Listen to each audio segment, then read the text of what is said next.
Riv Uachtaráin na Heran, Mícheál Dío Higgins. A gwyni cwr, an gedr sias min lam ma han hen agus sam a van céile saifin firkin fólse dar ro filiog. An ocod spershilt a sha. Arna blianta bíon an ceann seo as na simdes na garden parties bíon siad teanafach ach gcónaí lag muid seem special an ceann seo agus muid ag túirt omos san óraigh sa antas de ceann as na scríbhneoirí is tómhachtaí san down san teanga perla. May I just say that Sabina and I have the greatest pleasure and welcome you all to Áras and Uachtaráin for what will be indeed our final year after a period 14 years, and to say you're most welcome to Áras and Uachtaráin, which since 1938 has been the home of Irish presidents. And as I look back on the 14 years, one of the things that has been most important, I think, as a pleasant memory has been the way that the rooms of Áras and Uachtaráin have been filled with music and performance, and by so many artists contemporary that have made such a great contribution to the two periods of the presidency.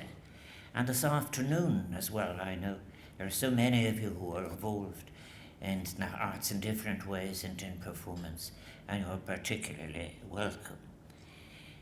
Celebrating Bloomsday is a day, of course, that was, as you have just heard from Sean Rocks, immortalised in James Joyce's 1922 novel Ulysses, rather published in 22, and named after its protagonist Leopold Bloom.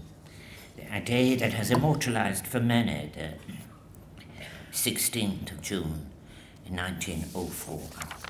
But while Bloomsday, as it is known now as part of the cultural calendar of Ireland, has eclectic but artistically impeccable origins from a literary source, it has now become an important day in our calendar, as you've heard. It invites us to recall, I think those of us in particular who make reference to it over a number of years, to recall the fullness of James Joyce's literary and artistic greatness as a writer, but also one who is an unparalleled representative of a writer's struggle for publication, migrant consciousness, someone moved so often, right throughout the life of Nora and himself, of the torture and indifference of memory above all. And I think in many cases, seeking access to the memory structures of Nora is maybe one of the most powerful contributions of Joyce's work. And also too, in relation to the work because created in so many different settings, to the opportunities seized on through the circumstance of transience. So, today, thinking of tomorrow, we commemorate and celebrate the life and works of James Augustine Aloysius Joyce, modernist and avant-garde writer, regarded now by so many, indeed I think correctly, as one of the most influential and important writers of the 20th century. I do want to thank Noel O'Grady for what performance you have just heard, and it is so fitting that Noel is with us today on this final Bloomsday, as he has sung at so many of our celebrations here in the Áras. So he's an integral part of our gatherings, his voice carrying with it tradition, memory and resonance that he so richly deserves. I think too, in many ways, it's so appropriate in relation to speaking of James Joyce and Nora, of the importance of music. I think certainly on his visit on his own in 1909 to Nora's mother, he mentions about the music and the interest in song. I think as well then later on, and you've heard already the very many references that there are in Ulysses, to music. I think this is something very important, because when history comes to be written in a fuller sense, people will see, I think, that the history of Ireland, in many cases, is regularly saved by music and song, and not just in the exilic tradition, but also in the native traditional music. I don't know that there are present with us this afternoon individual scholars and so many groups from the arts and culture sector who are present with us this afternoon on what is an occasion when we celebrate, I hope, through Joyce, the profound contribution of the arts and artists to our lives. To all of you, wherever you have come from whatever perspective, Sabina and I send our warmest welcomes. I think James Joyce's work is, I want to just think it's very important, is about life and about living in the circumstances allowed. I think we are ourselves meeting in conditions of war, starvation, displacement, and I think that I thought because I have been finding it difficult to speak in recent times, as to language itself has been so abused, degraded, and lost its meaning, and the silences which usually are a great contribution to the passage of language have in fact been even further abused, as so many have stayed silent in the face of terrible, tragic impositions on humanity.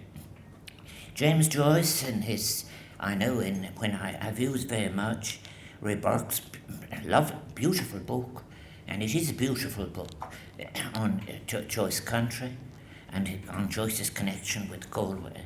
But I remember looking back at it again, looking at Joyce's description of the circumstances in 1922, when he had originally forbidden Nora to bring the two children to Galway on a visit, and now they were struggling to get as far as the train, and between Galway and Owenmore there would be shots and threat, and both Jojo and Lucia lay on the floor of the thing in order to be safe.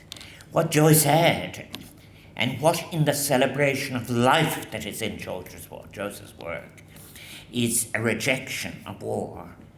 I think people insufficiently regard the fact that his life encompasses 2 world wars. And I think that is incredibly important, including all of the movements and displacements associated with war. I think that what is very important is the discourse, I think, now, that we mustn't forget that there are themes I have spoken about during the year that I have no intention of leaving aside. Because as the discourse now shifts to drones and to protective shields and so forth, children are still likely to die of malnutrition. They are likely, in many, many cases, they are the most incredibly difficult circumstances that they and their parents are suffering, for example, in Gaza. I repeat it again to say that we are very, very much in all of this. One part of a discourse doesn't displace another. We desperately need, and one must ask as well, as people quickly react now to the militaristic invitations, why has it been so long to bring food and water and medicine to those who need it? It's a great human failure, but I will have opportunities of addressing that issue again. We are also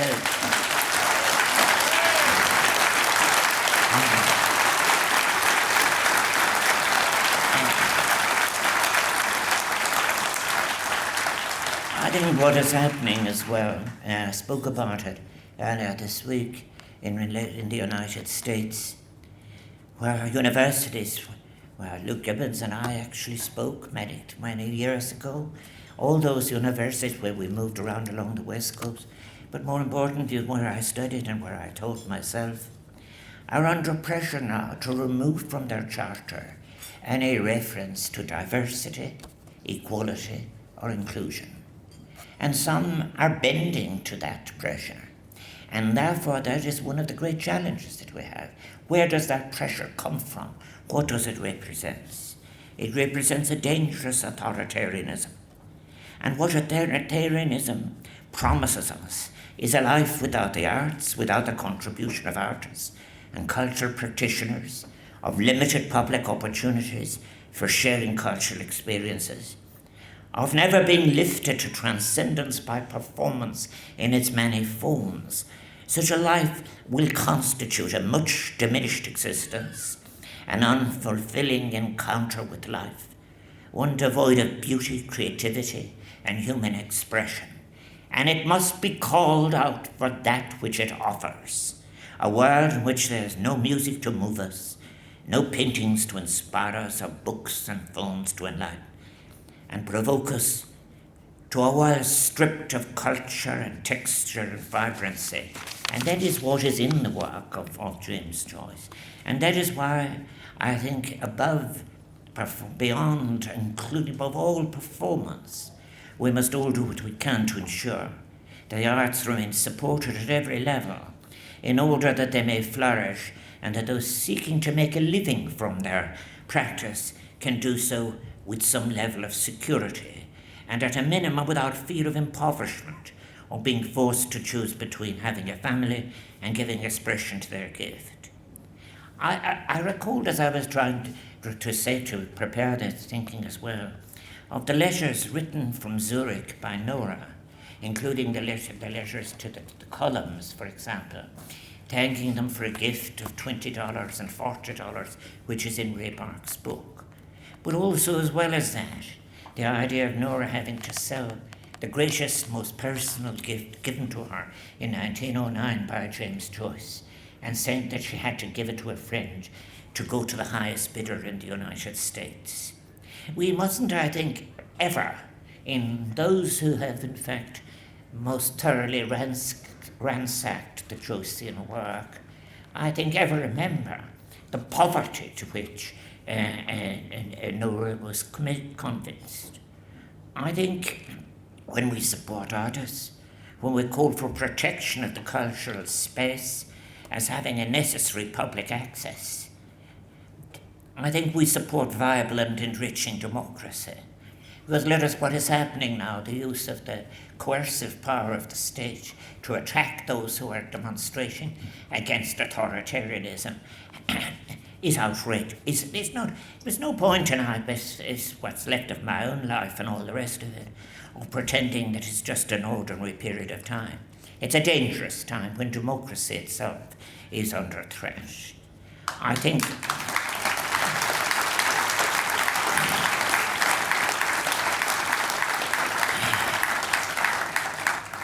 I want to thank all those who are responsible for their prayers for the fine weather.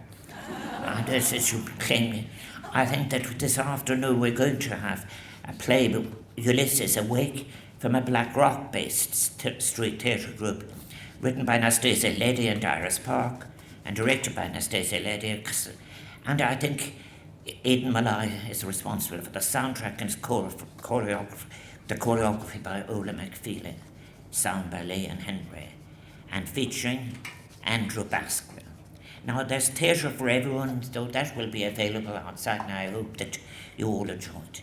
It's a dramatised adaptation of Ulysses, and it will provide its own insight into James Joyce's masterpiece.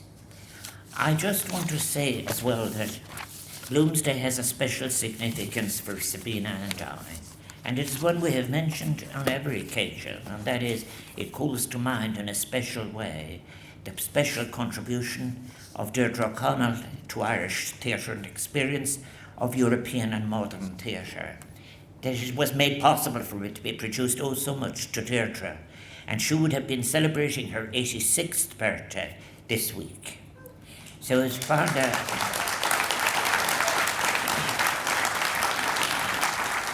As founder of the Focus Theatre, Deirdre played her own crucial role in the arts and cultural life of this country, and at a difficult time. I'm sure that many of you will have your own memories of Deirdre and her much-loved and respected theatre. So today let us remember her warmly, with her think of the generous artistic legacy that she left. And I'm delighted that Dublin City Council will be unveiling a commemorative plaque honouring the founding of the Focus Theatre later on this year, in tribute to the contribution of all those who worked in Focus to the artistic and cultural life of Dublin and Ireland. I want to... I think one of the things that is important in relation to Joycean scholarship is to think... I was looking the other day with somebody, a man who sent me the defense of Ulysses in the United States when it appeared, when I read through the preparation of for his defense. But I think that in honouring the legacy and the memory, I think we have to acknowledge and seek to repair, at least redress, the often strained relationship between Ireland and one of its most brilliant and most exiled sons. For while there can be no doubt that Joyce's immortality is ensured, his name is forever etched into the cultural consciousness of a nation that now rightly celebrates him as one of our greatest writers. But he's also one of our most famous exiles, and I think it is important that we recognise something that I have to say again, because I liked the book, that Ray Burke's book deepened for me, and that is, I think, the importance of the extraordinary intimacy between Nora Barnacle and James Joyce. And it is something that began quite early and continues right through life, but very much in impoverished conditions, and having moved her place of dwelling in Zurich, Nora visited every day, every week, in Flandern to the grave of James Joyce. And she's described as sitting on a bench under some trees. And he said, in that case, in many cases, it is a relationship, and it's one of the great extraordinary relationships of life. And he foresaw that the writing he wished would be difficult to both realise and publish in Ireland, and therefore to realise his possibilities he had to leave Ireland, become a man apart, travelling with a great project unfinished, and a detailed memory of settings, home, and something that we haven't faced historically yet, and it is the burden of respectability, as people began to acquire ever more and so forth, and above all else the placing of property and its demands above life itself. That's all there as a contributory factor, because Joyce held up a very uncomfortable mirror, not just to Irish society at the time, when the country was still struggling against the twin prongs of the British Empire and the Catholic Church, but also to the forms of repression of sensibility, the imposed limits for society that put the narrative rituals of emerging acquisitions above the instincts of the body and the mind. As a layperson looking at Joyce's work, I think as well that in relation to Nora's previous relationships, which obsessed Joyce in a certain way, it is in that sense I use my phrase about seeking to access and acquire the memory structures of Nora. I think that in many cases, let us remember, I've spoken about the threat in contemporary times of authoritarianism. We had our authoritarian period in the 1930s, and it is up to others to say, for example, in my time as president, I sought to have an ethical memory reconstruction of the War of Independence and the foundation of the state. I will look at interest at how we handled the 1930s in all its horror, when in fact when the country disgraced itself in terms of sexuality, censorship, literature, and then the idea, the gathering of after Mass of contributions to buy ambulances for Franco. I'll be very interested in the recollection that is made, both formally and informally, of the period of the 1930s. How well it is put equally, I think, as well.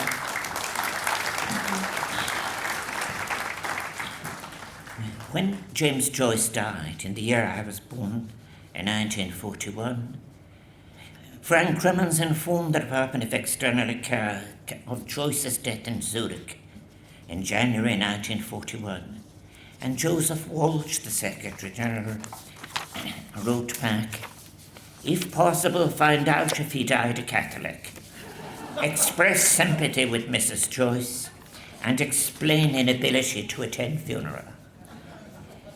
Stephen Joyce, James Joyce's grandson and final direct descendant, sadly passed away in January 2020 at the age of 87. He had been the subject of James Joyce's beautiful poem, Ecce Pur. Of the dark past a child is born, with joy and grief my heart is torn. Calm in his cradle the living lies, may love and mercy unclose his eyes. Young life is breathed on the glass, the world that was not comes to pass. A child is sleeping, an old man gone. O Father forsaken, forgive your Son. I think in many cases Stephen managed to alienate so many people in his excessive interpretation as protective custodian of the Joyce literary estate. It was a role he took very seriously. He was committed to what he saw as a special duty, to defend the legacy of the Joyce family in literary and personal terms. We came to know each other over a period of 30 years, and we corresponded and spoke on the telephone, particularly in relation to his decision to accept Irish citizenship, which was a moment of quiet pride for him.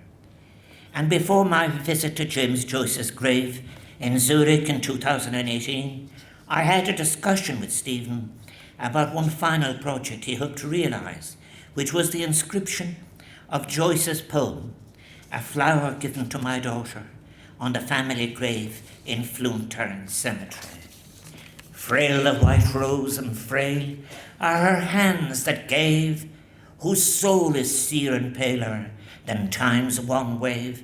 Rose frail and fair, yet frailest, a wonder wild, in gentle eyes thou veilest my blue-veiled charm. I think he was interested, I found that fascinating, the way in which he referred regularly to Lucia as he said, one lonely dark blue rain-drenched flower in a hedge in Auckram or Roramore. Thank you, Ray Burke, for that too. Stephen hoped that by including this poem written for Joyce's daughter Lucia on the family gravestone, he might in small symbolic way bring Joyce's beloved daughter to home together in spirit with her parents. I had written to him after the death of Solange, and he had decided that he wanted his own ashes scattered with Solange. So therefore that left the space for the inclusion of this reference to Lucia. And his wish was fulfilled in 2023. And I was moved that a flower given to my daughter is now inscribed in granite, and the same type of granite as the gravestone shared by Nora and James Joyce in Bloomsday Cemetery. I recently had a courtesy call for the President of the Swiss Federation, Mrs. Karen Keller-Suter, and I took the opportunity of speaking to her about my visit to the grave and to express my deep gratitude for the care shown to the site by the authorities. In January 2024, I had the honour of unveiling a plaque in Galway's Rahon Cemetery. I live in Rahon, and I hope to go back to Rahon, marking the grave of Michael Sonny Bodkin and its connection to James Joyce, Nora Barnacle, and the masterpiece that is The Dead. I was delighted to meet Joycean scholar Ray there on that occasion, and I am pleased that he is with us today. I've already paid tribute to his book, Joyce Country. And I think what I think is deeply important as well is what a beautiful, how important that connection is. There was Joyce's visit on his own in 1909 to Nora's mother, principally, and then his journey up the Corrib and his cycling to Uachtaráin, and also, as well as that, then the later 1912 visit. But what I think about the dead is the interesting how many people, everyone have their own reason for admiring it, their own resonance with its melancholic story and the richly drawn characters and the lyrical language used by Joyce. Most recently, Luke Higgins, who is here, I read his essay on something else in which he makes reference, if you like, to what is one of the implications of a misinterpreted modernity. And I think modernity misunderstood, but also one that makes heavy cultural claims on the need to replace one cultural emphasis with another. The most haunting short story, one of the greatest of all, and I think let us as well, when all the condemnations are over and war has disappeared, let us realise as well how much we owe to the tradition of literary contribution, for example in the Russian long short story and others. When I think really, when it ends with lovely lines, yes, the newspapers were right. Snow was general all over Ireland, falling upon all the living and the dead. And then there are this repetition that arrives, which is not only in Joyce, but it is in the classical origins of Ulysses itself, where the phrase, one is reminded, time catches up. And even, I think, Stephen is reminded, time has to be faced. During my presidency, I've had the pleasure, and I've mentioned this, of awarding the Presidential Distinguished Service Award to Dr. Fritz Zen and also to Professor Enrico Taranoni, both of whom have made invaluable contributions to Joycean scholarship. Fritz Zen of the Zurich James Joyce Foundation is a towering figure in Joyce studies. He has cared with great devotion for the Joyce family grave in Flunturn Cemetery, and also through his work kept alive the enduring light not just of Joyce's genius, but also of Nora's life. Enrico Taranoni brought Ulysses to new life for Italian readers with his translation of the work in 2021. It is both inspiring and remarkable to know that Leopold Bloom's legendary walk around Dublin now echoes not just in Sandymount or Eccles Street, but across languages and cultures and cities, that it is enjoyed by readers all around the world. Now I finish by saying this then.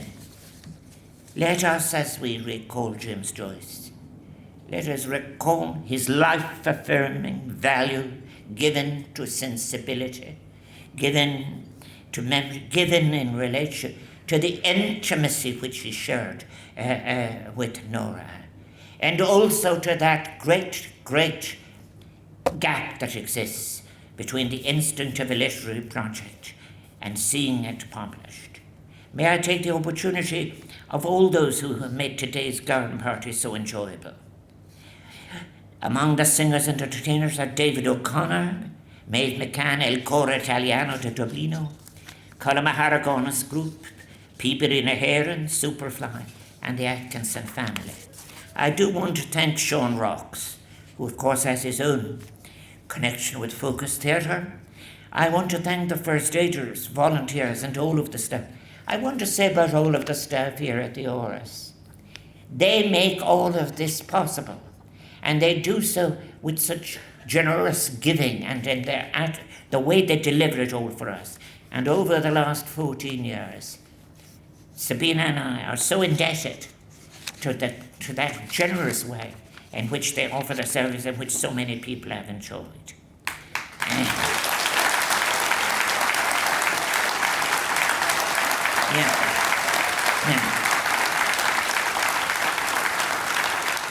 Marfother Square, as this is my final Bloomsday Uachtaráin, I want to extend my very best wishes and my gratitude here to all of you for coming and joining us in honouring the life of James Joyce, for all that you do in bringing enrich and joy of arts and culture into towns and villages and suburbs, into our public spaces and everyday lives.